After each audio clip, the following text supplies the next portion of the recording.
لا إله إلا الله لا إله إلا الله لا إله إلا الله محمد رسول الله أبدأ باسم الواحد حمدا له بالعابد صلى على محمد والآل وسلام الله أدعوك يا مولا لنا بأهل بدر بدرنا محمد نبينا صل عليه يا الله. السلام عليكم ورحمة الله وبركاته. الحمد لله رب العالمين، الصلاة والسلام على خاتم النبيين وعلى آله الطيبين وأصحابه الطاهرين والمسلمين والمؤمنين كلهم أجمعين، أما بعد، فأعوذ بالله من الشيطان الرجيم. بسم الله الرحمن الرحيم. ومن أحسن قولا ممن دعا إلى الله وعمل صالحا. وفي آية أخرى: وأقيموا الصلاة وآتوا الزكاة واركعوا مع الراكعين. عن عبد الله بن عمر رضي الله تعالى عنهما قال: قال رسول الله صلى الله عليه وسلم: الصلاة في الجماعة أفضل من صلاة الفرد ب27 درجة. صدق الله العلي العظيم وصدق رسوله النبي الكريم، ونحن على ذلك من الشاهدين والشاكرين، والحمد لله رب العالمين. புகழ் அனைத்தும் வல்ல இறைவன் அல்லாஹ் ஒருவனுக்கு சொந்தமானது. அருமை நாயகம் முஹம்மது முஸ்தபா ரசூலே கரீம் ஸல்லல்லாஹு அலைஹி வஸல்லம் அவர்கள் மீதும் அவர்கள் கொண்டு வந்த மார்க்கத்தை தன்னுடைய வாழ்க்கையாக எடுத்து நடந்து உலகத்திலும் வெற்றி பெற்ற உத்தம சத்திய சஹாபாக்கள், தாபியீன்கள், தவா தாபியீன்கள், வலிமார்கள், ஷுஹதாக்கள், சாலிஹீன்கள், நாதாக்கள், நல்லோர்கள், நம்மவர்கள், நம்முடைய குடும்பத்தார் அனைவரும் மீதும் அல்லாஹ்வுடைய அன்பும் அருளும் என்றென்றும் நிலையாக நிலைத்து நிரந்தரமாக உண்டாகட்டுமாக. ஆமீன்.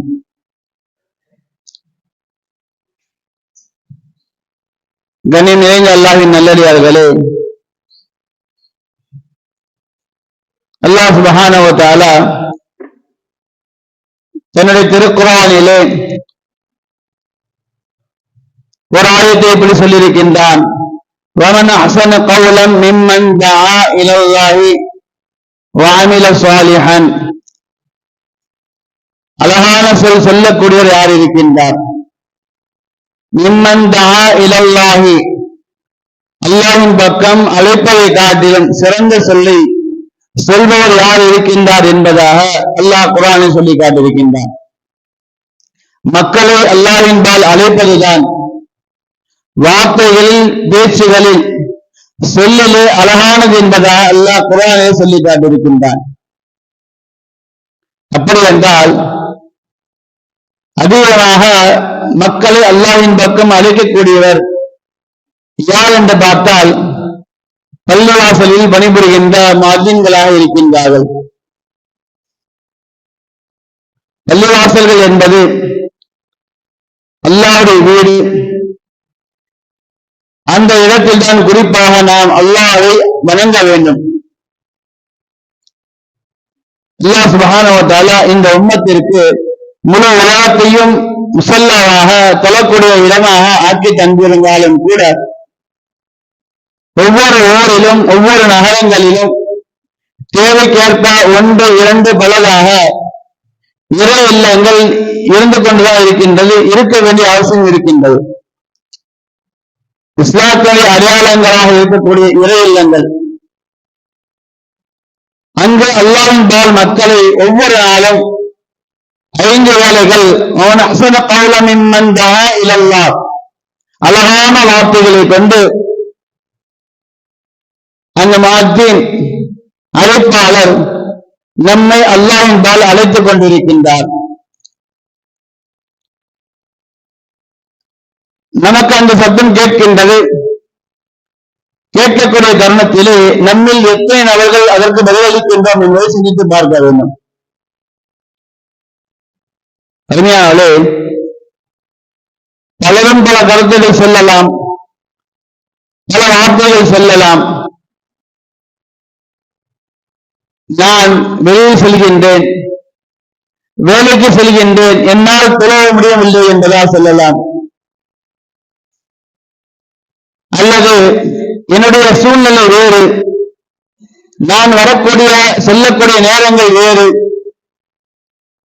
அதனால் என்னால் பள்ளிக்கு தொழ வர முடியவில்லை என்பதால் சொல்லலாம். தன்னால் முடிந்த அளவிற்கு எத்தனை பொய் காரணங்கள் வேண்டுமானாலும் சொல்லலாம். உலகத்தாரை நாம் ஏமாற்றி விடலாம், ஆனால் அல்லாஹ்வை ஏமாற்றி விட முடியாது. நான் ஒருவரை கேட்டால் அவர் என்னை ஏமாற்றி விடலாம், நீங்கள் ஒருவரை கேட்டால் அவர் உங்களை ஏமாற்றி விடலாம். எனக்கு என்னென்ன காரியங்கள் இருக்கின்றது, என்னென்ன வேலைகள் இருக்கின்றது என்பதால் சொல்லி என்னால் தொலை வர முடியவில்லை என்பதால் சொல்லலாம். இன்னும் சிலர் நான் பள்ளிக்கு வரவில்லை என்றாலும் சரி, நான் வேலை பார்க்கக்கூடிய இடங்களில் கடைகளில் தொழில் விடுகின்றேன், என்னுடைய வீடுகளில் நான் தொழில் விடுகின்றேன் என்பதாக பல காரணங்கள் சொல்லலாம். அருமையானே, முழு உலகமும் இந்த உம்மத்திற்கு முஸல்லாவாக இருந்தாலும் கூட அல்லாஹ் தன்னுடைய இல்லத்தை, பள்ளிவாசல்களை தன்னை வணங்குவதற்காக வேண்டி குறிப்பாக அருமை நாயகம் ஸல்லல்லாஹு அலைஹி வஸல்லம் அவர்கள் முதலாவதாக மஸ்ஜிதுல் குபா, இரண்டாவதாக மஸ்ஜிதுன் நபவி நிறுவித்தார்கள். அதிலே இந்த உம்மத்தை ஜமாத்தாக தொழ வைத்தார்கள். அருமையாக பள்ளிவாசல் என்பது ஒரு ஊருடைய, ஒரு நகரத்துடைய, ஒரு பகுதியினுடைய ஜமாத்துகள் ஒன்று சேரக்கூடிய ஒரு இடமாக இருக்கின்றது. நம்முடைய ஒற்றுமையை வெளிப்படுத்தி காட்டக்கூடிய ஒரு இடமாக இருக்கின்றது. இங்கு நாம் ஒற்றுமையாக இல்லை என்றால், ஒன்றுபடவில்லை என்றால் வேறு எங்கும் நம்மால் ஒன்றுபடவே முடியாது. அருமை நாயகம் ஸல்லல்லாஹு அலைஹி வஸல்லம் இந்த உம்மத்திற்கு அவர்கள் வாழக்கூடிய முழு வாழ்க்கையுடைய எல்லா அம்சங்களையும் தொழுகை கொண்டு கற்றுக் கொண்டிருக்கின்றார்கள். அருமையாளே, அதுவும் ஜமாத்தாக தொழுவதுதான் மனிதனுடைய வாழ்க்கையுடைய வெற்றிக்கு காரணம் என்பதாக மார்க்கம் நமக்கு கற்றுத் தந்திருக்கின்றது. أبي هريرة رضي الله تعالى عنه قال صلاة الرجل في المسجد. நாம் உலகத்தில் எங்கு வேண்டுமானாலும் சொல்லலாம், ஆனால் பள்ளியில் வந்து தொழுவதற்கு தனிச்சிறப்பாக சிறப்பு இருக்கின்றது என்பதாக, தனித்துவமான சிறப்பு இருக்கின்றது என்பதாக அருமை நாயகம் ஸல்லல்லாஹு அலைஹி வஸல்லம் சொன்னதாக அபூ ஹுரைரா ரலியல்லாஹு தஆலா அறிவிப்பு செய்கின்றார்கள். ஸலாத்து ரஜுலி ஃபில் மஸ்ஜிதி துலாஃபு அலா ஸலாத்திஹி ஃபில் பைத்தி வ சூகிஹி 25 ضعفا. ஒரு மனிதன் கடையிலோ, வேலை பார்க்கக்கூடிய இடங்களிலோ, அல்லது தன்னுடைய இல்லத்திலோ தொழுவதற்கின்றது, அதை காட்டிலும் சுமார் 25 மடங்கு 25 தரஜத்தன் 25 மடங்கு பள்ளிவாசல் தொழுவதுதான் சிறந்தது என்பதாக அருமை நாயகம் ஸல்லல்லாஹு அலைஹி வஸல்லம் சொல்லியிருக்கின்றார்கள்.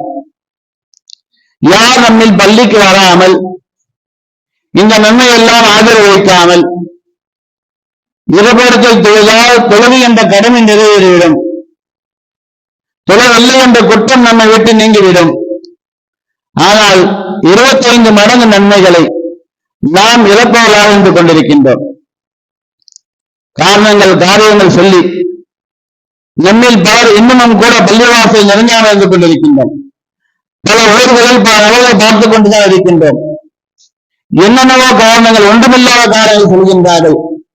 பள்ளிவாசலுக்கு வருவதை மறுத்துக் கொண்டிருக்கின்றார்கள். நேரம் சரியில்லை, காலம் சரியில்லை என்பதால் சொல்லிக்கொண்டு ஒன்றுமில்லாத காரணங்களை தனக்குள்ளாக பெரிதாக்கிக் கொண்டு பள்ளிவாசலுக்கு வராமல் 25 மடங்கு நன்மைகளை, மார்க்கம் லேசாக தருகின்ற நன்மைகளை அதை இழந்து கொண்டிருக்கின்றார்கள். அருமையாளே, ஒரே ஒரு நன்மையுடைய இழப்பு இருக்கின்றது. நாளை மறுமையை நமக்கு தெரியும். சொர்க்கமா நரகமா என்பதை முடிவு செய்யக்கூடியது அந்த ஒரே ஒரு நன்மைதான். ஒரு நன்மையை தேடுவதாக மறுமை நாளிலே பல மக்கள் தெரிந்து கொண்டிருப்பார்கள் என்பதாக நாம் ஹதீஸில் பார்க்கின்றோம். யாரேனும் ஒரு நன்மை எனக்கு கொடுத்து விட்டால் நான் சொர்க்கத்திற்குள்ளாக நுழைஞ்சு விடுவேன் என்பதாக ஆசை கொண்டவர்களா ஒரே ஒரு நன்மையை தேடிக்கொண்டு மறுமையிலே பல மக்கள் சுற்றிக் கொண்டிருப்பார்கள். ஒவ்வொரு நாளும் 5 வேளை தொழுகைகள், ஒவ்வொரு தொழுகைகளுக்கும் 25 மடங்கு நன்மைகள். அல்லாஹ் சுப்ஹானஹு வ தஆலா இங்கு பள்ளிவாசலுக்கு வரக்கூடிய தன்னுடைய இல்லத்திற்கு வந்து தொழக்கூடிய மக்களுக்கு அல்லாஹ் லேசாக தருகின்றான் என்பதான் ஹதீஸை நாம் பார்க்கின்றோம். யார் பள்ளிவாசலுக்கு வந்து தொழுகின்றாரோ நன்மைகள் மட்டுமல்ல, இருளான சூழ்நிலையில் கபரிலும் சரி மஹ்ஷரிலும் சரி எங்கெல்லாம் இருள் சூழ்ந்திருக்கின்றதோ அங்கெல்லாம் அல்லாஹ் சுப்ஹானஹு வ தஆலா யார் பள்ளிக்கு வந்து தொழுகின்றாரோ அந்த நபருக்கு அல்லாஹ் ஒளியை தருகின்றான் என்பதாக ஹதீஸ் வருகின்றது. ரசூலுல்லாஹி ஸல்லல்லாஹு அலைஹி வஸல்லம் பஷ்ஷிருல் மஷாஈன, நடந்து வரக்கூடியவர்களுக்கு, பள்ளிவாசலுக்கு வரக்கூடிய மக்களுக்கு நீங்கள் சுப செய்தி சொல்லுங்கள். மினல் ظுல்மி இலல் மசாஜிதி, இருளான சூழ்நிலையில் பள்ளிவாசலுக்கு யார் சிரமப்பட்டு வருகின்றாரோ, யார் நடந்து வருகின்றாரோ அவருக்கு நீங்கள் சுப செய்தி சொல்லுங்கள். பின்னூரி தாமி யௌமல் கியாமத்தி, ஒளியுமல்ல பரிபூர்ணமான ஒளி. இதை லேசாக கிடைத்து விட்டாலே அது போதும். ஆனால் அருமைநாயகம் ஸல்லல்லாஹு சொல்கின்றார்கள், யார் இருளான நேரங்களில் 2 நேரங்களில் சிரமத்தோடு பள்ளிவாசலுக்கு நடந்து வருகின்றாரோ அல்லாஹ் சுப்ஹானஹு வ தஆலா அந்த நபருக்கு பரிபூர்ணமான ஒளி. நாம் எல்லாம் கரண்ட் போய்விட்டால் முழு வீட்டிலும் ஒரே ஒரு விளக்கு இருந்தாலும் போதும் என்பதாக எண்ணுவோம். லேசான ஒளி கிடைத்தாலும் போதும் என்பதாக எண்ணுவோம். நமக்கெல்லாம் ஆசை இருக்கும். லேசான காற்றை வீசினால் போதும் என்பதாக நாம் ஆசைப்படுவோம். ஊர் முழுக்க கரண்ட் இல்லாத சூழ்நிலையில், நகரம் முழுக்க கரண்ட் இல்லாத சூழ்நிலையில் நம்முடைய வீடு மட்டும் பிரகாசமாக இருந்தால் எப்படி இருக்கும்? நம்முடைய வீடுகளில் ஏசிகள் ஓடினால் எப்படி இருக்கும்? குளிரான சூழ்நிலை நம்முடைய வீடுகளில் இருந்தால் எப்படி இருக்கும்? அதே போன்றுதான் நாளை மறுமையிலே இருளிலே யார் பள்ளிவாசலுக்கு வந்து தொழுகின்றாரோ அல்லாஹ் சுப்ஹானஹு வ தஆலா பின்னூரி தாம்மா, பரிபூர்ணமான ஒளியை அந்த நபருக்கு தருகின்றான். எவ்வளவு பெரிய வாக்கியம்! அடுத்த வாக்கியம் சொல்கின்றார்கள், பள்ளிவாசலுக்கு வரக்கூடிய நபருக்கு நாளை மஹ்ஷரிலே சூரியன் பனை மரத்துடைய உயரத்தில் இருக்கும். எல்லாம் வேர்கள் தத்தளித்துக் கொண்டிருப்பார்கள். நிழல் இல்லாத ஒரு சூழ்நிலை. அல்லாஹ்வுடைய நிழலை தவிர வேறு நிழல் கண்டிப்பாக அங்கு இருக்காது. அல்லாஹ்வுடைய அர்ஷுக்கு கீழாக மட்டும்தான் நிழல் இருக்கும். வேறு எந்த இடத்திலும் எங்கும் நிழல் இருக்காத ஒரு சூழ்நிலை. அந்த சூழ்நிலையில் யார் பள்ளிவாசலுக்கு வருகின்றாரோ அல்லாஹ் சுப்ஹானஹு வ தஆலா அவருக்கு தன்னுடைய அர்ஷுக்கு கீழாக நிழல் தருவதாக வாக்கு தருகின்றான். கல்புன் மஅல்லகுன் ஃபில் மசாஜிதி ஹய்யா அலஸ் ஸலாம் ஹய்யா அலல் ஃபலாஹ் என்று சொல்லப்படுகின்ற பாங்கின் ஓசை. இந்த சத்தத்தை கேட்டவுடன் விரைவாக துரிதமாக யார் பள்ளிவாசலுக்குள்ளாக வருகின்றாரோ, பள்ளிவாசலை தேடி யார் வருகின்றாரோ தொழுகைக்காக வேண்டி, அல்லாஹ் சுப்ஹானஹு வ தஆலா மறுமை நாளில் நிழல் இல்லாத அந்த சூழ்நிலையில் தன்னுடைய அரிசிக்கு கீழாக 7 நபர் நிலை தருகின்றாலே அதில் ஒரு நபராக இருப்பார். நாம் சிந்திக்க வேண்டும். சாலைகளில் வாகனம் ஓட்டுகின்றோம், தெருக்களில் நடந்து செல்கின்றோம். கடந்து செல்லக்கூடிய நேரங்களிலே ஏதேனும் ஒரு நிலையான பகுதியை கடந்தால் நம்முடைய நிலையை சிந்தித்து பார்க்க வேண்டும். இந்த வேலையெல்லாம் சாதாரண ஒரு வயல்தான். இந்த உஷ்ணம் எல்லாம் ஒன்றுமில்லாத ஒரு உஷ்ணம். இதை காட்டிலும் பன்மடங்கான ஒரு உஷ்ணம் நாளை மறுமையில் வரப்போகின்றது. அந்த நேரத்தில் அல்லாஹ் சுப்ஹானஹு வ தஆலா நமக்கு தன்னுடைய அர்ஷுக்கீழாக நிழல் தர வேண்டும் என்றால் ஹய்யா அலஸ் ஸலாம் ஹய்யா அலல் ஃபலாஹ் என்று எப்பொழுது சொல்லப்படுகின்றதோ உடனடியாக விரைந்து நாம் பள்ளிக்கு வந்து விட்டால் கல்பன் மவல்லகும் பில் மசாஜிதி, நம்முடைய உள்ளங்கள் பள்ளிக்கு வருவதை எதிர்நோக்கியவர்களாக இருந்து கொண்டே இருப்போம். ஏனால் கண்டிப்பாக அல்லாஹ் சுப்ஹானஹு வ தஆலா நமக்கு நிழல் தருவான். நம்முடைய எத்தனை நம்முடைய காவலில் விழுகின்றது. பள்ளி வளாகத்தில் கடை வைத்திருப்பார், பள்ளியுடைய தெருக்களில் வீடு வைத்திருப்பார், பள்ளிக்கு முன்பாக பின்பாக அருகாமை வீடு வைத்திருப்பார், வீட்டில் சும்மதான் படுத்திருப்பார். பாங்கு சொல்லப்படும், பாங்கு சத்தம் கேட்டும் கேட்காததை போன்ற ஒரு சூழலை பார்த்துக் கொண்டிருக்கின்றோம். பள்ளிக்கு வரும்படியாக உள்ளம் தோன்றும், ஆனால் வர மறுப்பார். எல்லாம் நம்மை பாதுகாக்க வேண்டும். யார் பள்ளிவாசலுக்கு வருகின்றாரோ, என்ன சொல்கின்றாரோ உலமாக்கள், பாங்கிற்கு முன்பதாக பள்ளிவாசலுக்கு வருவதுதான் சிறந்தது. நாம் எல்லாம் நினைத்துக் கொண்டிருக்கின்றோம் பாங்கு சொன்னால்தான் பள்ளிவாசலுக்கு வர வேண்டும் என்பதாக. ஒரு காலம் இருந்தது, நேரங்களை கணிக்க முடியாத ஒரு காலம். இன்றைய காலங்களில் அனைவருடைய கைகளிலும் கடிகாரம் இருக்கின்றது. பாங்குடைய நேரங்கள் முன்னே அறிவிப்பு செய்யப்படுகின்றது. அப்படி என்றால் பாங்கிற்கு முன்பதாக பாங்கு சொல்லும் பொழுது நாம் பள்ளிவாசலுக்குள்ள இருப்பதுதான் சிறந்தது என்பதாக. இதுதான் கல்புன் முஅல்லகுன் பில் மசாஜிதி. பாங்கு சொன்னால் வருவதல்ல, பாங்கிற்கு முன்பதாக வருவதுதான் இன்னும் மேன்மையான என்பதாக மார்க்கம் நமக்கு கற்றுத் தருகின்றது. அறிஞர்களே, இவ்வளவு பெரிய பாக்கியம் ஜமாஅத்தான தொழிலில் கிடைக்கின்றது. அடுத்த ஒரு பாக்கியம் சொல்கின்றார்கள், பாவங்கள் அழிக்கப்பட்டு யார் பள்ளிவாசலுக்கு வருகின்றாரோ, ஜமாஅத்தாக தொழ வேண்டும் என்ற எண்ணத்தோடு யார் பள்ளிவாசல் வருகின்றாரோ, அருமைநாயகம் ஸல்லல்லாஹு அலைஹி வஸல்லம் காட்டியிருந்த அந்த வழிமுறையை ஆக்கிக் கொள்ள வேண்டும் யார் வருகின்றாரோ, அவருக்கு அல்லாஹ் சுப்ஹானஹு வ தஆலா பாவங்களை அழித்து தரஜாக்களை அல்லாஹ் உயர்த்துகின்றார். قال رسول الله صلى الله عليه وسلم الا ادلكم على ما يحل الله به الخطايا ويرفع به الدرجات. நான் உங்களுக்கு அறிவித்து தரட்டுமா?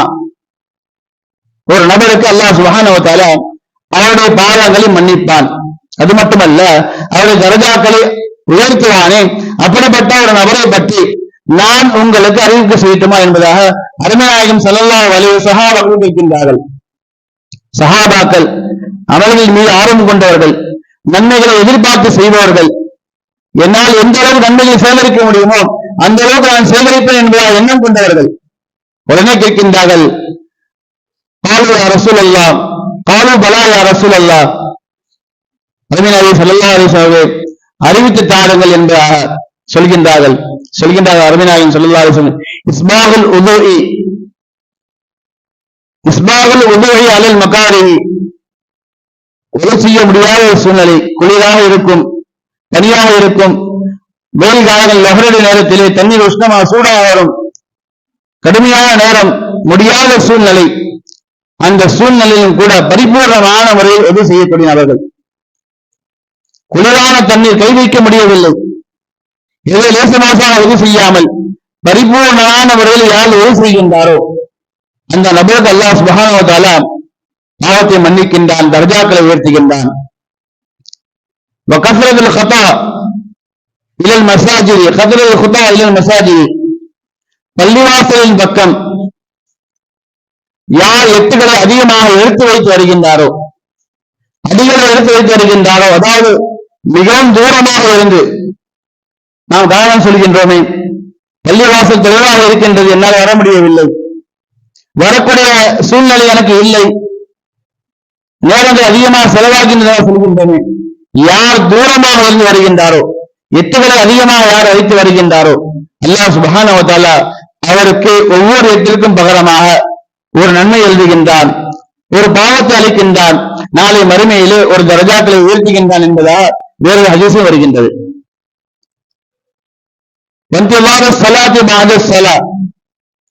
மூன்றாவது சொல்லக்கூடிய விஷயம், ஒரு தொழுகை முடிந்துவிட்ட பிறகு அடுத்த தொழுகையை எதிர்பார்த்திருப்பது. முதலாவதாக அழகான முறையிலே பரிபூர்ணமான முறையை உதவி செய்வது.